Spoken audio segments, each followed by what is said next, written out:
Dear students, welcome to our YouTube channel biology by Deepak नैन।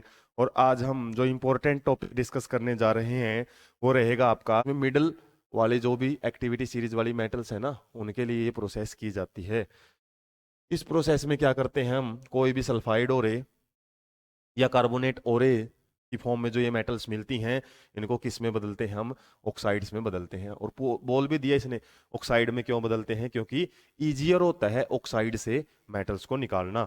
इसलिए सबसे पहले इनको क्या किया जाता है, रिडक्शन से पहले इनको सल्फाइड या कार्बोनेट्स को इसमें किया जाता है, मेटल ऑक्साइड्स में कन्वर्ट करते हैं हम।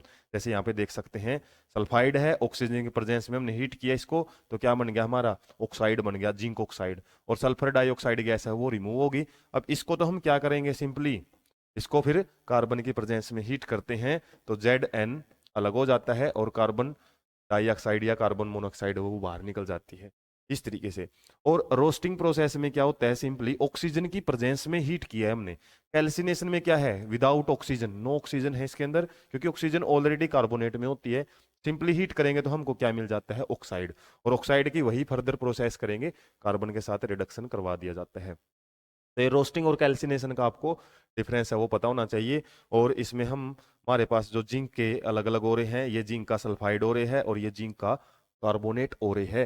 तो जिंक का कार्बोनेट ओरे यदि आपसे आ जाए ना, ऐसे डायरेक्ट भी पूछ सकता है कि उसके लिए कौन सी प्रोसेस आप यूज करोगे। कार्बोनेट के लिए हम कैल्सिनेशन प्रोसेस यूज करते हैं, कैल्सिनेशन, जबकि सल्फाइड के लिए हम रोस्टिंग प्रोसेस यूज करते हैं। ऑक्सीजन के प्रेजेंस में हीट करना पड़ता है उसको। उसके बाद जैसे रिडक्शन का वैसे आइडिया मैंने दे दिया है, जब भी हम मेटल ऑक्साइड में उसको कन्वर्ट कर लेते हैं तो कार्बन एक बड़ा ही रिड्यूसिंग एजेंट है। क्यों है, क्योंकि इसकी जो बाइंडिंग कैपेसिटी होती है ना, यहाँ पे दिया भी हुआ है, जो हम सुटेबल रिड्यूसिंग एजेंट है जैसे कार्बन है वो यूज करते हैं। और ज्यादातर केसेस में कार्बन क्यों यूज किया जाता है, क्योंकि इसकी जो बाइंडिंग कैपेसिटी है या फिर जो एफिनिटी है, affinity of carbon with oxygen is much higher than metal. कोई भी मेटल से इसकी जो ऑक्सीजन के साथ बाइंड करने की कैपेसिटी है ना, वो ज्यादा होती है, अच्छे से बाइंड कर लेता है। इसलिए जो हमारी कार्बन मोनोऑक्साइड गैस है वो रिलीज हो जाती है, जिंक हमारा प्योर है वो बच जाता है। हमारा मकसद ही यही है कि हमारी जो मेटल है वो अलग स्टेट में रह जाए, उससे जो भी इसके साथ चिपके हुए हैं ना, कोई सल्फाइड है, कोई कार्बोनेट है, कोई ऑक्सीजन है, वो अलग किया जा सके।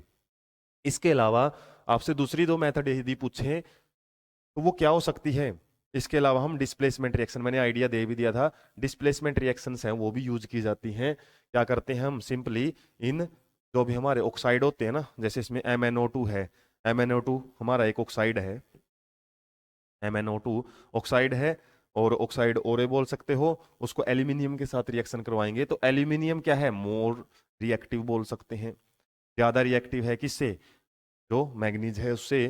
तो इससे क्या होएगा, मैग्नीज से हमारी जो ऑक्सीजन है वो हट जाएंगी और किसके साथ लग जाएंगे, एल्यूमिनियम के साथ, और एल्यूमिनियम का ऑक्साइड बना लेती है। तो ये एक प्रकार का डिस्प्लेसमेंट रिएक्शन है। तो डिस्प्लेसमेंट रिएक्शन भी हम क्या करते हैं, यूज कर लेते हैं, किसके लिए, खासकर मेटल्स को एक्सट्रैक्ट करने के लिए। उसके बाद नेक्स्ट देख लेते हैं, एक आपसे क्वेश्चन यहाँ से पूछा जाता है, थर्माइट रिएक्शन। और थर्माइट रिएक्शन क्या होती है, थर्मिट रिएक्शन भी इसको बोल दिया जाता है। ज्यादातर किसके द्वारा यूज की जाती है, रेलवे वर्कर्स के द्वारा, रेलवे वर्कर्स को मेथड को यूज करते हैं। डायग्राम भी दिया हुआ है और केस स्टडी बेस्ड क्वेश्चन इससे बन सकते हैं, आपका ऐसे डायग्राम देके आपसे पूछ सकता है। तो ये किस चीज का डायग्राम है, क्या हो रहा है यहाँ पे, रिएक्शन है वो क्या है, तो रिएक्शन आपको ये याद रखनी पड़ेगी क्या है, इसको समझ भी लेंगे हम। इसमें क्या होता है मेनली, जब रेलवे के ट्रैक टूट जाते हैं ना, बीच में से क्रैक हो जाते हैं, तो इतने बड़े बड़े रेलवे ट्रैक को उखाड़ के और उसको फिर वेल्डिंग के लिए लेके जाना एक बड़ा ही टिपिकल सा काम है। तो उस केस में हमारे पास एक क्या है, सेटअप होता है। और सेटअप के अंदर क्या प्रेजेंट होते हैं, कुछ केमिकल्स होते हैं, जैसे आयरन ऑक्साइड और एल्यूमिनियम। और आयरन ऑक्साइड और एल्यूमिनियम है ना, ये डिस्प्लेसमेंट रिएक्शन शो करते हैं।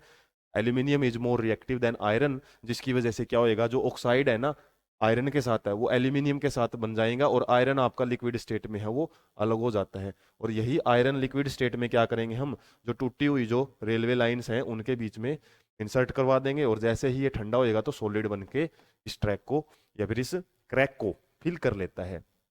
तो थर्मिट रिएक्शन में मेनली क्या होता है, याद रख सकते हैं हम, इसमें जाहिर सी बात है, एक तो डिस्प्लेसमेंट रिएक्शन है ना, इनमें अच्छी खासी हीट निकलती है, हाईली एक्सोथर्मिक रिएक्शन है। और इतनी ज्यादा हीट है ना, जो ये क्या करती थी, हमारे आयरन को भी पिघला देती है। सोचो कितनी ज्यादा हीट है वो पैदा होती है। इस केस में हम क्या करते हैं, reaction of iron try oxide, iron try का मतलब है ऑक्सीडेशन स्टेट कितनी है आयरन की, 3 है। बोल सकते हैं इसको फेरिक ऑक्साइड भी है ये, फेरिक ऑक्साइड।